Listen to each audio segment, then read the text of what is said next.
We have some customers who've purchased 72 times, one of everything in multiple colors, and that's not uncommon. And I thought, hang on, why has nobody created something that is a really nice aesthetic way of displaying jewelry? If it makes me seem like a real human and it connects to our customers who are real humans looking for true solutions, then, I mean, it's a win. Hey, it's Nathan Bush, or Bushy, joining you from the land of the Turrbal people here in Brisbane, Australia. Today's guest is all about solving life's little annoyances. And it all started when she lost an earring on the way out of the door, and now she's turned that into a multi-million-dollar accessories brand. My guest today is Clare Spelta, who is the founder of Bon Maxie. You may have seen Bon Maxie around. You may have one of their handbags. You may hang your earrings from them. You may have one of their many accessories. Based in creativity, based in authenticity, and with a whole lot of heart, Bon Maxie has gone from hand-drilled plywood boards that are made in Clare's garage to being a cult favourite in the Australian accessories scene. Known for clever, functional designs that solve everyday problems, Clare's built a brand that stands out in a very noisy market with unique products and a focus on quality and attention to detail. In this episode, I had a chance to sit down with Clare and talk about how she managed to transition from homemade products in her garage to overseas manufacturing in China without compromising on quality and without turning away customers with the fear of not being Australian made. We talk about why obsessing over tiny, tiny little details is so important in creating a competitive edge, especially when you're up against the bigger guys as well. And we talk about how Clare has structured her business around her life and maintaining the passion for business without feeling guilty. As always, a huge thanks to our partners Klaviyo and Shopify for supporting Add to Cart. Let's get into today's very special episode with Clare Spelta, founder of Bon Maxie. Clare, welcome to Add to Cart. Hello, Nathan. Thank you for having me. Awesome to have you here. Happy 10th birthday. Thank you. I feel so young. How exciting.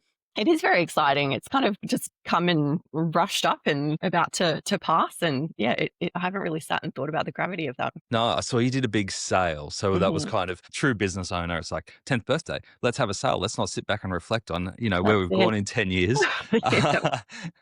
How did your 10th birthday sale go? Was it some sort of celebration? Yeah, it was great. Our lovely warehouse company sent us a bottle of champagne and some chocolates. So the chocolates are gone. The champagne's still in the fridge. It's almost Friday night. I'll eye it off. Yep. How good. Yeah, it was a great sale. Yep. Well, you should be congratulated because they haven't been the easiest from a external perspective, haven't been the easiest 10 years. If you were going to choose 10 years, you've probably chosen 10 of the toughest ones, 10 of the most up and down ones. Oh, yeah. Yep. All right, let's get into the Bon Maxie story. Tell us, because we've kind of had a few conversations here and there over the years, but we've never had a chance to sit down properly. And I'm curious to hear about your backstory, why you started Bon Maxie 10 years ago. So I don't know how many women out there get bored on maternity leave, but it seems to be the origin story of half the business. It's a trend, isn't it? I think it's the brain shift of busy, busy, busy. Stop. What on earth is this? I'm so bored. And playing with a little baby on the ground is mightily boring for most people. I used to do a lot of portrait painting and just painting casually. I was in marketing and advertising prior. What were you doing in marketing and advertising? Because you can see that through in the brand now. But what were you doing before that? I studied business and creative industries actually at uni. So funnily enough, had no idea what I wanted to do. And it's really come to that point where I'm like, oh, I've actually created the job that I needed, back then when I was studying and wondering where I was going to go with it. Went into ad agency land in account management. Great initiation of fire. It's good in your 20s, isn't it? Oh my gosh, yeah.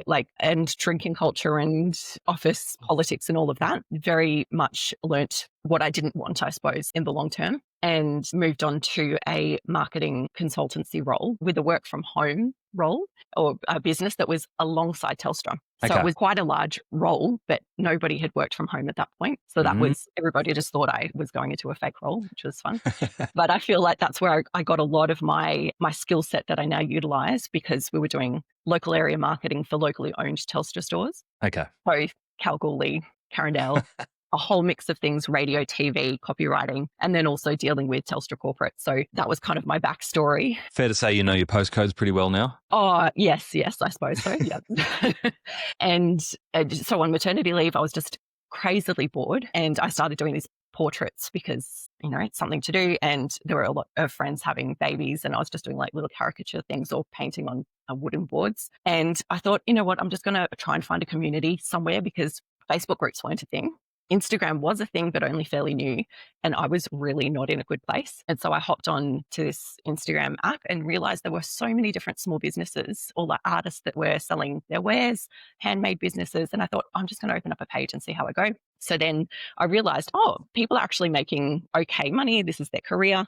I'm going to start my page and set myself a goal and try and launch by September 2015. And so that's what I did. Hopped onto Big Cartel. Are they even around still? I don't even know. Oh, no, but that's a flashback. Yeah, 5 free listings and free websites. So I had to minimize and make sure everything was a variant instead of kind of expanding out further. And then put some paintings of mine, got them printed onto bamboo wood, got them laser cut, which was a mission in itself because nobody had laser cutters back then. And was it branded Bon Maxie right from the start? It was. I got a little custom stamp cut and I was stamping the back of everything, and then got some prints made of my paintings. So I did some nursery decor because baby, Ville, and launched, and it was crickets. And I was like, I thought build it and they will come. I thought I was good at this marketing and advertising stuff. And then realized I had told nobody. Yeah. So 12 weeks later, I finally got my first sale. Oh, cool. So that's kind of where it grew. And then I got booked out completely with my custom portraits, and realized my son was starting to move. I didn't have capacity to do all of these custom things. What can I do that is something en masse that I can potentially solve a problem, because marketing. And I started looking for problems in my life, which is a really healthy thing to do.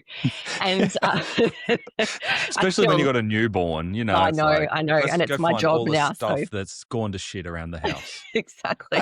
But it was one moment where I was rushing out the door. My husband was waiting at the door waiting for me, and I couldn't find my second earring. And I was like, where? I upended 5, 6 jewelry dishes onto our bed. I'm like, where is this? And then that was the light bulb moment. And I thought, hang on, why has nobody created something that is a really nice aesthetic way of displaying jewelry? And I'm like, hang on, they probably have. What am I thinking about? Hopped onto Etsy. There was chicken wire, wood kind of things. And then there was plastic, clear plastic and acrylic styles of things. I'm like, nobody really wants to, if you've got really nice jewelry, you want somewhere nice to display it.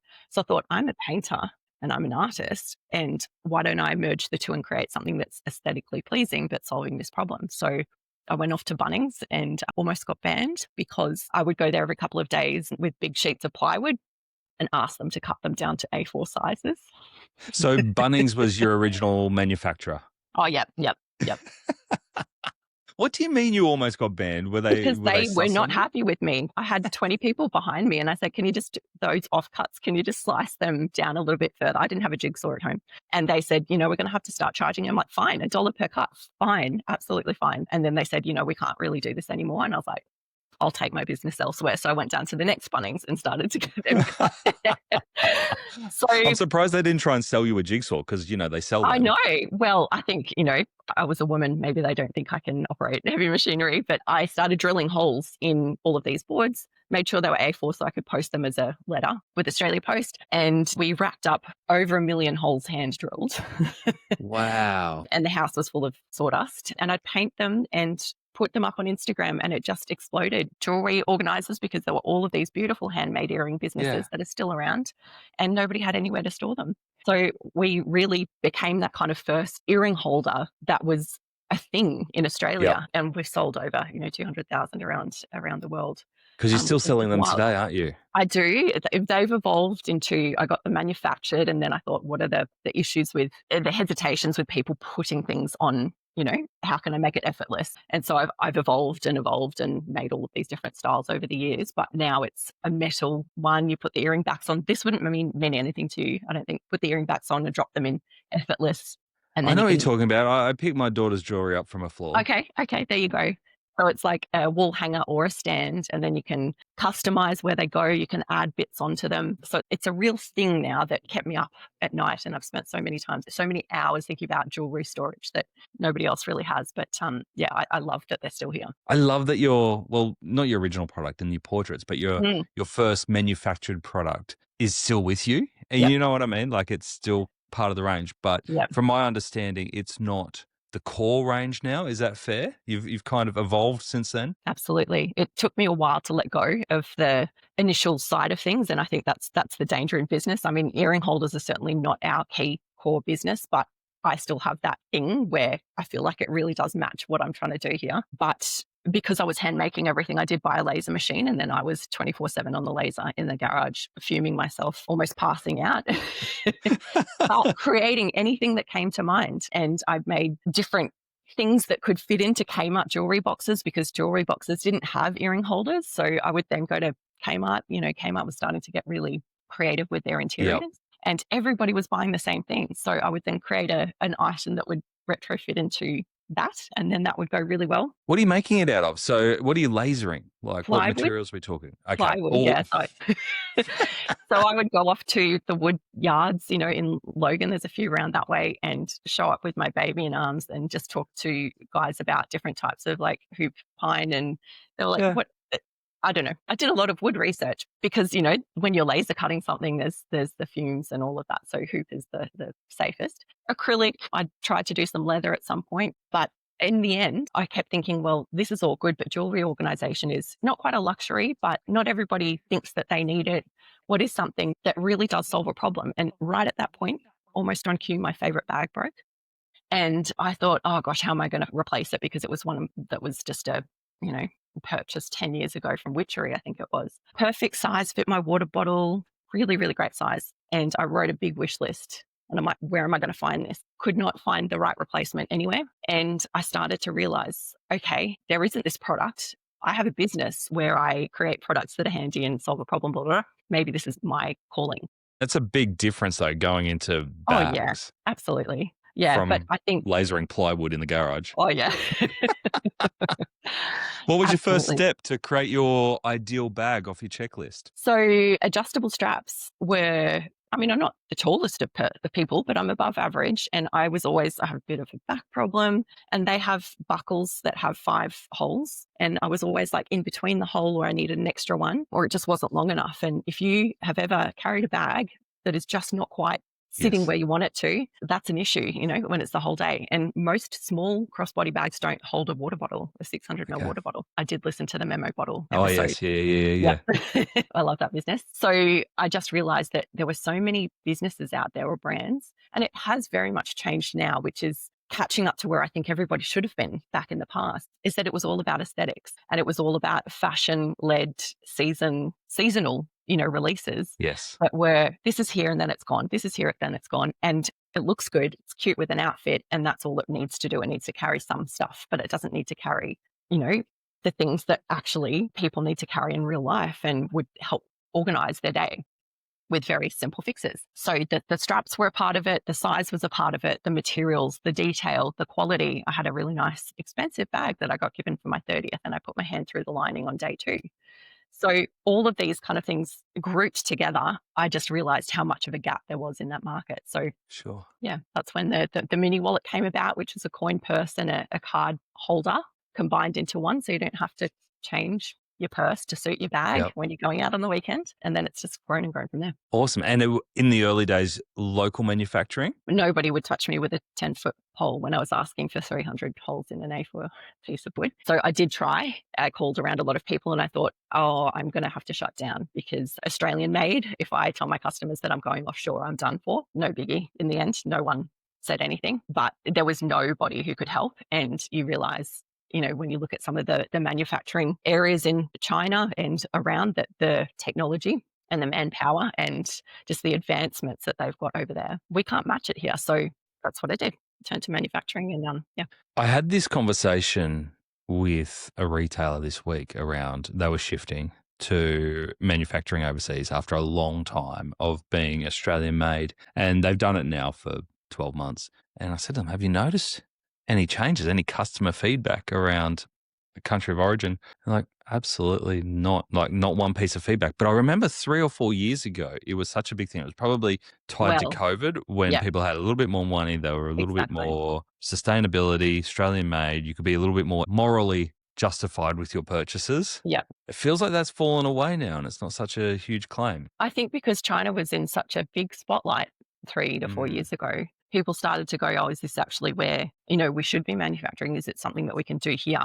And customers were then, worried that what you were importing, does it have COVID on it? Or there were all of these implications that without much education, customers were kind of making these assumptions. But they do forget that the things that they buy from Kmart, the things that they buy from Target, the things that they buy from, most of the things in their household are not made in Australia. So I think there's that education piece. And there was a big call out for big businesses to list their manufacturers on site. And I think customers now, with all of that founder-led content behind the scenes that is becoming so much more open, businesses are being open about it. And so therefore it's not yeah. so taboo because it's just like, well, this is what it is. Yeah. Yeah. And I get the sense that with your creative background and just looking at the run sheet that we sent through and your level of detail that you put on it, which is Yep. a compliment, by the way, I can tell a lot by how much people review and add notes to the run sheet that we share beforehand about how they approach business. But your attention to detail in that was phenomenal. And I could sense that you are someone who really values quality, like you said, Mhm. the experience of putting your hand through the bag. You value creativity, you value attention to detail. Mhm. How did you ensure all of that lined up as you gave control over to an overseas manufacturer? I think it's a blessing and a curse having done it myself. I knew exactly what I needed. So when I outsourced my first item, it was the wooden earring holder. I knew the type of wood, I knew the finish, I knew that some plywood would bend in transit. So we had to have a minimum mil between 3 and 4 mil.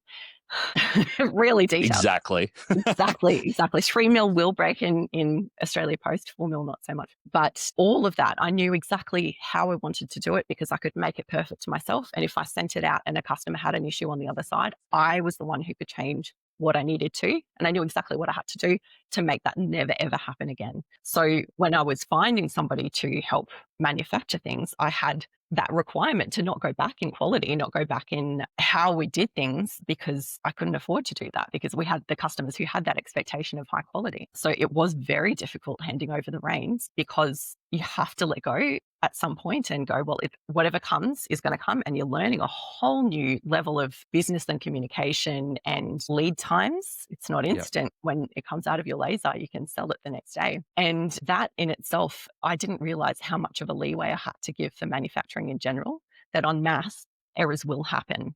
And they will happen when you didn't think that they were going to happen, 3 years on from something, and suddenly something changes. So it was good for me to let go. But the detail side of it, I'm so grateful that I had that eye already because I knew what my standards were before I even had that product in hand. Yeah, I love that approach around making sure you understand it before you outsource it. We talk a lot Mhm. about that with Yeah. founders, especially with meta ads and performance. Like, yes, you can use an agency, it's always an Mhm. option, but if you don't understand what you're handing over, then you're in for a world of pain. Absolutely. What are some of the rules or lessons that you've learned around managing an offshore manufacturer? Is there anything that you put in place to make sure you maintain that quality? Like you said, things will happen, there will be slip ups, and that's to be expected. But from a communication perspective or a sign off perspective, is there anything that you do that's just part of your process now that you think set you up for that maintaining quality? I have to have something in hand to approve it. Sometimes, and I've made that mistake of we've had a deadline or we're trying to meet a certain point where I get a photo on my phone, and I talk to, my manufacturers more than I do most of my family. So we have a very good relationship and we're chatting a lot. But sometimes that then makes you relax, thinking that they know exactly what they think you want. Yes. So I get an image and I go, oh, yeah, that looks fine. Let's go with it.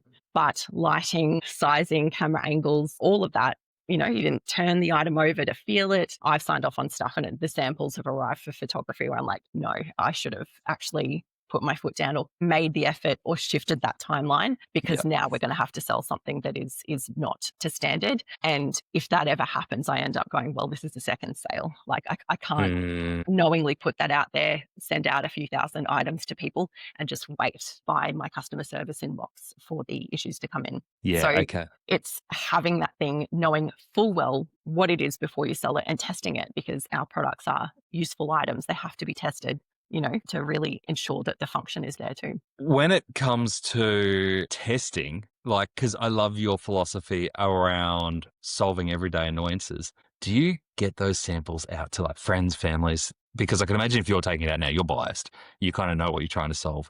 Do you go out and test it with people that you know? Yeah, I do. I think, when you're in a category of items like bags, I now know what to look for. And I know my standard for things is still high. And I forget that customers have never had a key chain in their bag before. And so I kind of take the small things for granted. So I'm kind of still operating up here with what I want them to be. And, people probably don't have that higher standard because they're used to not, having anything that functions like that. Yeah, that's before. interesting. But I've got some very critical family members in terms of function. So an avid traveler. So of a have I, sister, but they're not as useful as yours, obviously. At least you're putting yours to use. yeah.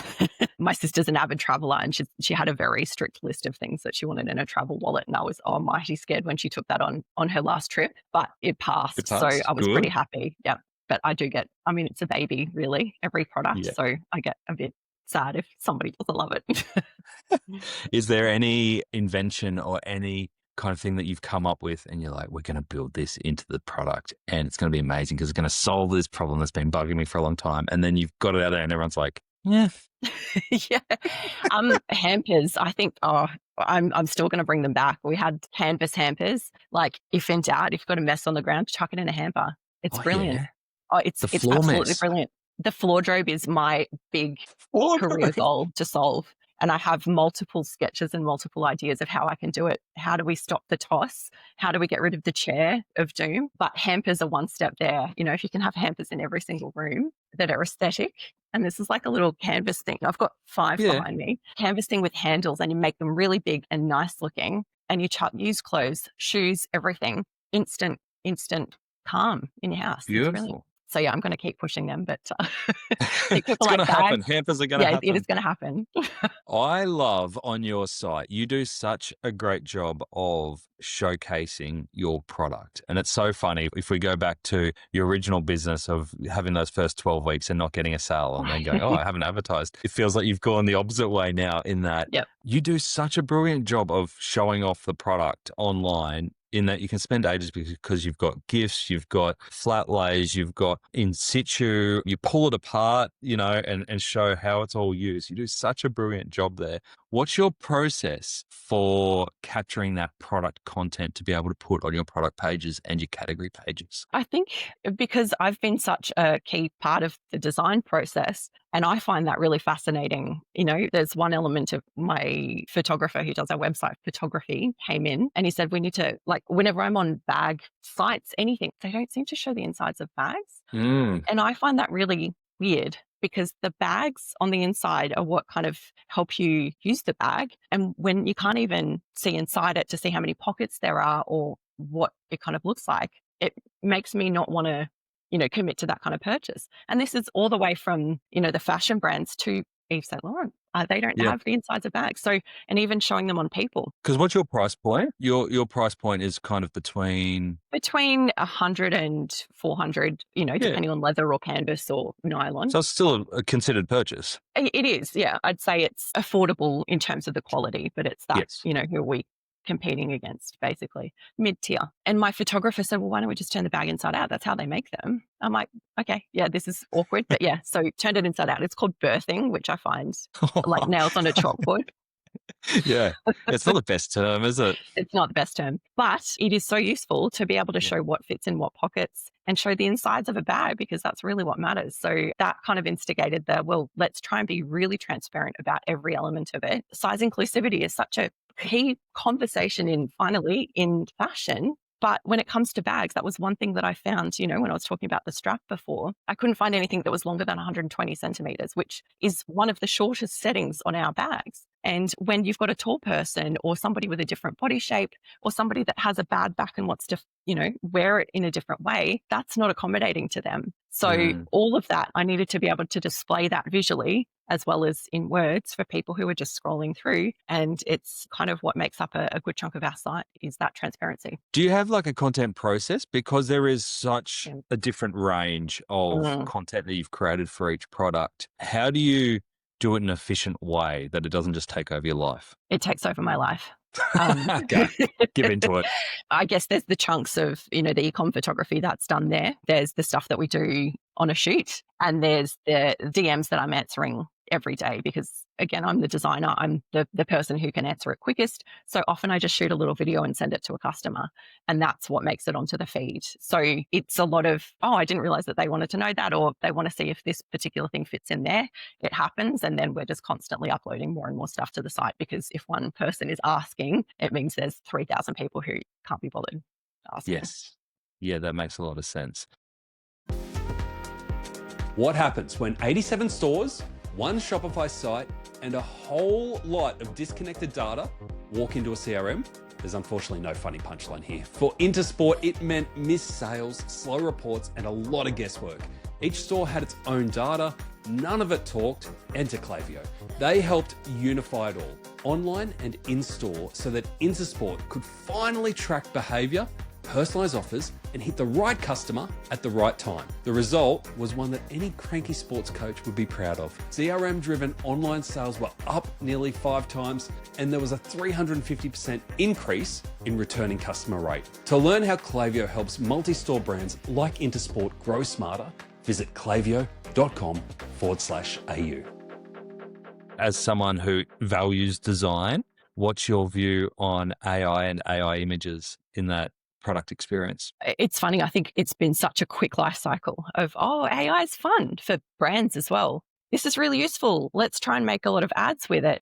Customers are calling us out and there's like a sixth finger on that human. Like it just doesn't quite align with the transparency, honesty side of things that customers are begging businesses for. So when you're being advertised something that is, the text is not quite right, I think for us especially, it's different when it's let's put a shirt on a model, but I still think, that's valid in how it drapes or the sleeve length there. But when it comes to a leather bag or a canvas bag, is it super shiny? Is it a bit wrinkly? Is it this? Is it that? The zips are a bit funny. Like I notice it straight away when I try to generate something. So I can't wholeheartedly put that up and go, well, hopefully nobody sees that this is incorrect, because they will, and they will email us about it. And then, we'll have to take that down. So while it's a great tool, I think you have to openly call out that it's AI and almost make a joke of it, right? Like the big inflatable things that are so obviously AI, and that works fine. But I think it's not quite where the transparent advertising, it doesn't align with that at all. Well, I think you're using that to your advantage too, because I was having a scroll through your reels before we jumped on.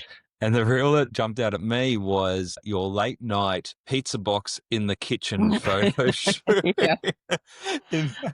You can explain it better, but I love that you were not only doing a photo shoot late night in the kitchen using a pizza box as the backdrop, but you actually filmed it as content for your audience, which doubles down on that authenticity, right? I'd love to say, it's funny, a lot of people say, you must be so organized, all of these organizational products. I'm like, no, I have the organizational products because I need the help there. So it's one of my core values, being genuine, and it doesn't align. Even the hardcore sell, it doesn't align with me. I've made something, this is what it does. It helped me. If it helps you, great. That's how it kind of carries through with the content too. So I find it pretty funny that the pizza box was the only white thing that I could find. And I'm so pressed for time at the moment for content that I'm like, well, this is going to have to be it for the night. And we had a launch like half an hour later. So, I mean, if it makes me seem like a real human and it connects to our customers who are real humans looking for true solutions, then, I mean, it's a win. That's awesome. I love it. I love that behind the scenes stuff. I think that's so valuable. One piece that I picked up on your website, which I thought was really interesting because it's a Shopify site, right?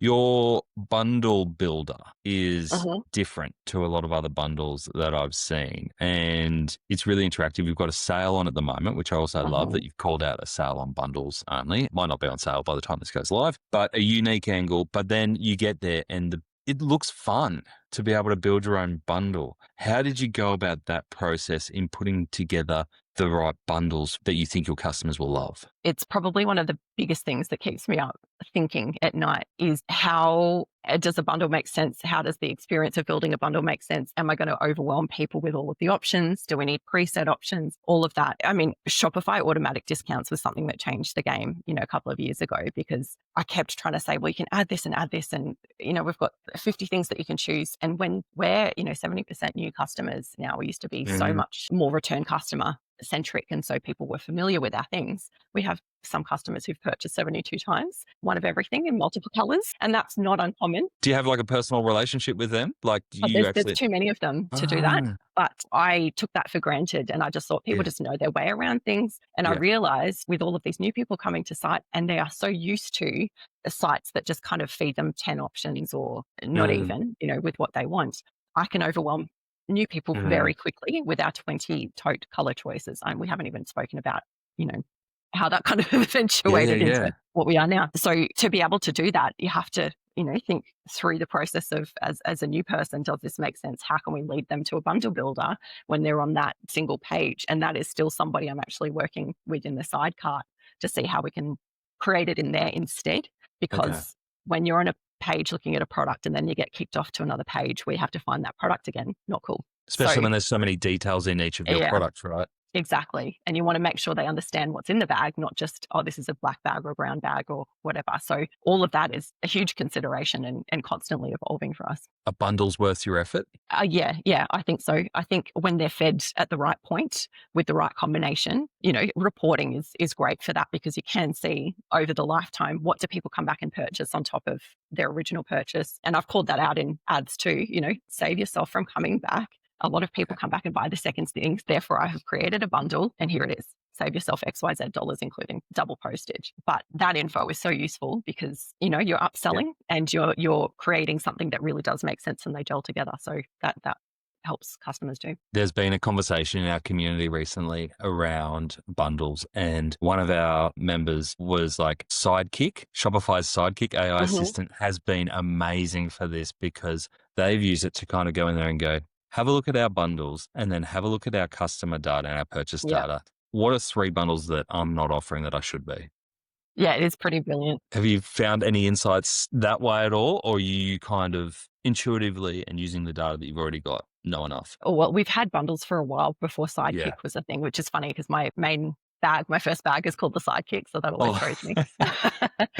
I am always in DMs with customers and I always try and accommodate everybody's feedback. So if there's a problem or whatever, I will sit on that and genuinely go, can I fix this for the next round of things? So I'm always getting, can you create a bundle of this? Can you do this? Can you do that? So I find that is the most powerful thing, because people in DMs, it's the easiest thing for people to just, message that and ask the question versus send an email or whatever. So that's one key part of the info. And of course, data.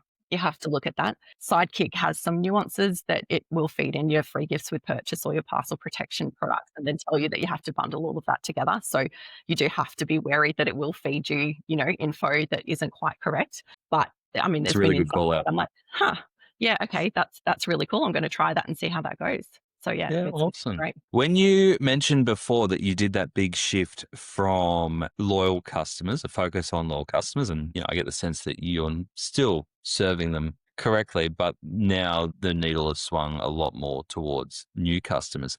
Was there any significant change in marketing that you did to attract much more new customers to your business? Yeah, absolutely. Our ads, so it was agency back in the day, and the retainer that we were on allowed us to have one campaign and one custom campaign a month.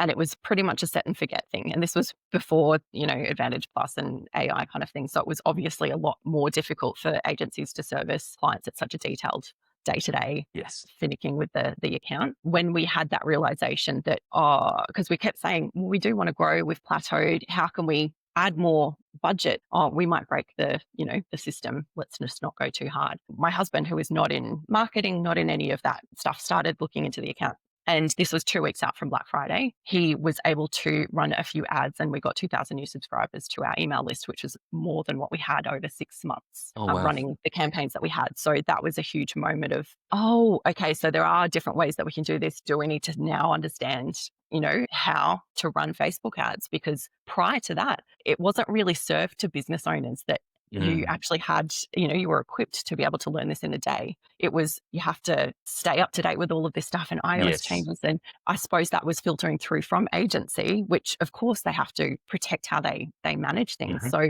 that shift into getting back to understanding, the processes of your own business really meant that we grew from there. And that was a huge, huge change. And that meant that instead of me having to create a new product every week, which was, great for our existing customers, but exhausting for me, it meant that we had to now look at stock levels and our best sellers we had to always maintain in stock. And how do we do that? So yeah, huge shift, but it's what really changed the business. Awesome. And was there any particular messaging or strategy, give away as much as you want to give away, hold back the secret sauce if you need to, that really appealed to new customers versus your existing ones? I guess it's, why are you different? I think pain points, it's all of the typical things that everybody talks about. Solve the problem. What are the pain points? But I think it's mixed with how we say it. So because we are being so bombarded with a TikTok now and TikTok style content that is jump scares and, shocking this and demos of this, that you could keep flooding feeds with that similar content, which potentially still works for a lot of people. And yes, it does still work for us too. There's also so many more businesses that are focusing on why I made this product. I had this problem. Yes. And this is the solution, or watch me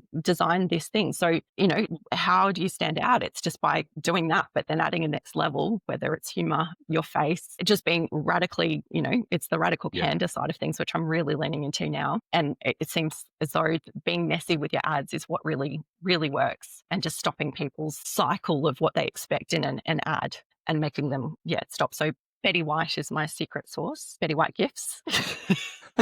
What do you mean, Betty White gifts? Yeah, I just load a stack of Betty White gifts onto an ad for sale time, and then just write anything to do with Betty White. We've got a sale on, and Betty's, really excited. And on you, Betty. It works. It works for top of funnel. Works for middle of funnel. I love it. There is something there, isn't there? Like, I love that you're having fun with it and you're being authentic. But there's also, I could imagine after having 10 years and having told your story multiple times, it's almost like everyone knows it, getting a bit self-conscious about telling the origin story again or why we exist. But that ad mechanism is a really great way to tell it automatically to people who haven't heard it without you having to do it yourself. Absolutely. And we get complacent with saying the same thing again and again. And I mean, I found a textbook a few months ago at my mum's on marketing.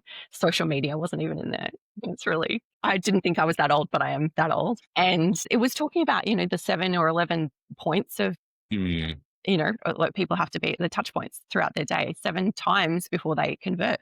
They still say that, but how many more messages are we being, bombarded with on our feeds, external? It's just so much all the time. So that cut through, we have to constantly shift how we're thinking about things, and disrupting that flow is really, that's the key part of marketing now, is how can you stand out?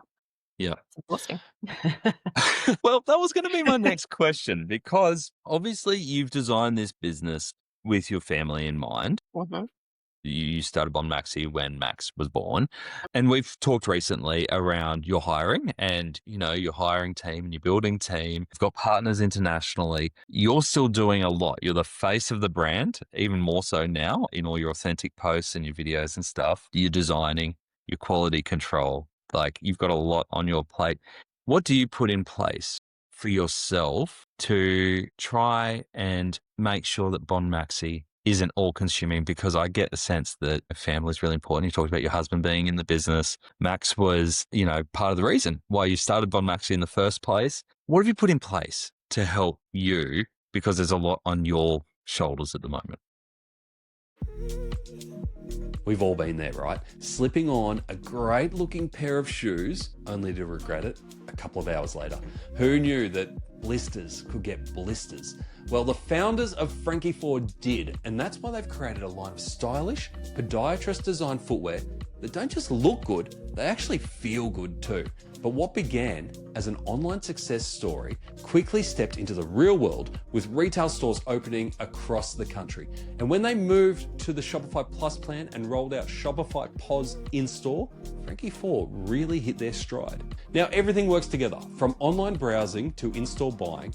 It's one smooth, unified commerce experience for both customers and the Frankie 4 team. And with the Shopify App Store, they're able to test new features quickly to see what works. It's paying off too, with a 170% increase in site visits, a 25% drop in return rates, and more happy feet than ever. Streamlined, stable, seriously stylish. That's Frankie 4 on Shopify. To read more success stories like this, search Shopify case studies online. I think the biggest thing is self-compassion. Business is all consuming. The issue with founders is that they are passionate. And when you're passionate about something, you don't really want to put it away and shut it down at the end of the day and go and, not think about work like most 9-to-5ers. It's a different mindset than going to work. It is a different mindset. And when you work from home, which is what I do, business and, home life is very much together. And our phones. It's all there all the time. I would say that, being kind to myself and allowing myself to think a lot about the business because, I've half shared this. My son has a fairly severe disability and that consumes my brain if I'm not thinking about something else. So I put a lot of thought into work just to stop me from thinking about that some days. But it's all of it's the self-compassion of you're allowed to be passionate about your business. You're allowed to want to improve things. You're allowed to worry about this or save money or whatnot instead of feeling guilty about that and feeling guilty about daydreaming about a product. I think that's okay because gosh, if that's the worst thing in our lives, yes, you have to be present with your kids, but that's a fairly good position to be in, to be daydreaming about how you can improve your business that is helping, serve your family in your future. I mentioned that, we work from home. That is a huge part of it. I worked from home prior to starting the business. So I had a taste of what it was. And yes, there are still people who drop in and assume that you're not working. We get that all the time. People are like, we'll just pop in at 3:00 and drop this off. And I'm like, 2 hours later, you're like, that was not a pop in. And I've got a client meeting or, sometimes meeting with the high up Telstra people. It's, somebody walk in just for a coffee, but that kind of set me up to go, well, I can actually have life and work in the same spot and not have to worry about commuting, not have to worry about leaving my son, who at that point was having lots of seizures. I couldn't leave him. It set me up to go, well, how can I have this business done differently? And we did have a warehouse down the road for a year that I never went to because I didn't want to leave the home because it was too much effort to do that. So I think I've really crafted how I want to run this business. And it's been a lot of trial and error. Contractors have been a huge part of it because they're business owners.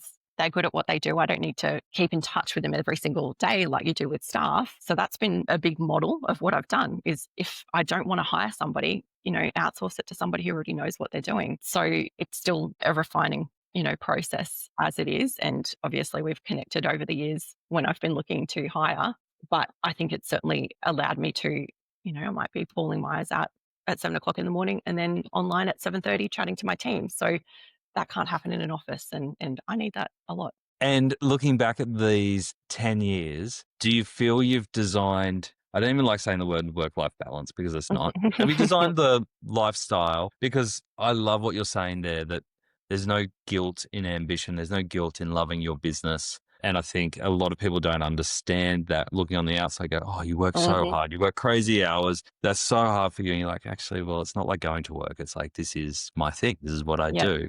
Yeah. Do you feel looking back on where you started 10 years ago that you go, I've created the life that I set out to create? I had no idea what life would be. I'm speaking for a personal and business situation. Painting watercolor portraits with my son next to me, I thought was the dream. But then it came to a point where I didn't want to go back to work and be somebody's employee. And then my son has a genetic condition and we have no idea about its future. We were told he wouldn't walk or talk. Oh, wow. He's walking. He's very active and that's brilliant. Yeah. But every few months something changes or something. It's just not what I ever imagined it could be. But both positively and negatively, you can't plan. I never thought that we would be 10 years on and doing what we're doing with the business and the size that it is. And when I go out on the weekend, I see 4 of my bags, at the local shopping centre. And I go and I'm that awkward person that I hope maybe they've seen me on Instagram at some point and they recognize that this crazy woman's talking about their bag. I have leant out the window of a car to a lady once and shocked her. And then later on, she clicked who I was and then messaged me on Instagram. But yeah, we just can't see what the future is. And I think that's kind of the beauty of life, is that whatever anxieties that we do have, probably not going to happen, or probably are going to happen, or 10 times worse. But yeah, I just try to live literally hour by hour and hope that the next few years are something that I could never imagine in the most positive way. Amazing. I'm sure they will be, like, based on everything that you've built and everything you've gone through in these 10 years and before that, the change that you've handled, even how you've moved from portraits to bags, that's a huge transition. So I've got a feeling that you're the kind of person that will be able to take it day by day and make the changes that are needed to keep yourself happy and to keep your family happy and business happy. Speaking of not being able to predict the future, I'm going to ask you the question I ask everyone. Next 12 months, what are the biggest priorities for you? Work-life balance. Tell me when you get there. Yeah, I will. There's an analogy, actually, I heard I won't even pretend to remember where it was from. I know somebody thought of it. There's a name, burners. So you've got health, family, work, and friends, and they all come from the same gas bottle. So they all can't be on full blast all at once. Right now, my work and my family, sometimes the health gets turned up. When I got shingles 3 years ago, and that literally out for 2 weeks, which I wasn't planning on. So, thinking about the future is just not something that I'd like to do anymore, because it is so unpredictable. And customers tell me what they want. I'm doing things that I didn't think I would be doing, and customers have forced me into it. So I literally work with the passion. If I feel an idea about a product, I try and push until it's done. I get a sample in hand and it's either viable or it's not. And I've got 2 full walls of cupboards of product samples that haven't made the light of day yet. But I just, it's not live life in the moment. It's just survive and get through. And it's almost like let life happen to you, because forcing it or planning it just often turns into disappointment, or disappointment in yourself that you didn't make it happen. So big wish list of things that will happen or could happen. And then I just let life happen to me. I love that. I love that. And it feels like if you're able to stay authentic and stay true to your values and what you believe in, stay connected to your customers, listening to your customers. You gave a few great examples of that. Lean out some more car windows and keep being creative and give yourself space to design and create and do all the things you love. But no doubt that, that's a plan in itself. So I love it, Claire. I think I just love looking at your business, and I love seeing the creativity and the energy and the passion that goes into everything that you're doing. And I can tell there's real heart behind it. So you should be super proud. I'm glad that comes across. Yeah. That's great. Thank you so much for joining us on Add to Cart. Thank you.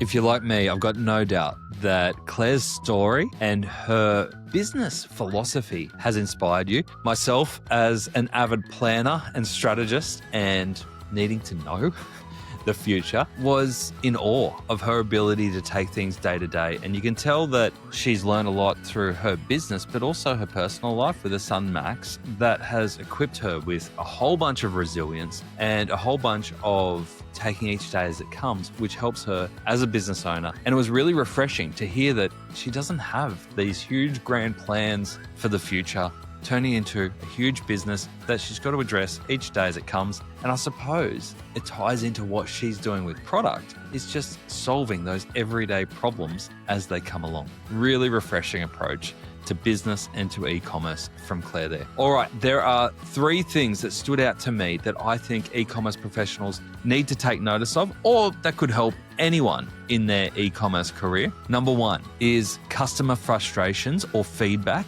as opportunities. Claire mentioned there that she spends so much time in her DMs or yelling out her car window at customers for that connection, to get that feeling of what customers really want and what they'll commit to. I tried to lead her down the AI path and ask her around how Sidekick and the AI data can help inform her choices. But after 10 years, you can tell that Claire has this really deep gut feel that usually turns out right because she stayed connected to her customers and the feedback, both the good and the bad, that makes decisions a whole lot easier for her now. So while I'm sure she doesn't want to spend every day in her DMs, every day that's building more and more gut feel for decisions that may never be outsourced to data or AI. Really, really important in being able to spot those opportunities that will help differentiate you from everyone else by knowing your customers. Number 2 was understanding the process before you outsource. In this context, we talked about that in 2 areas. We talked about it in manufacturing. Claire was manufacturing herself, both at Bunnings and then in her shed, inhaling those fumes.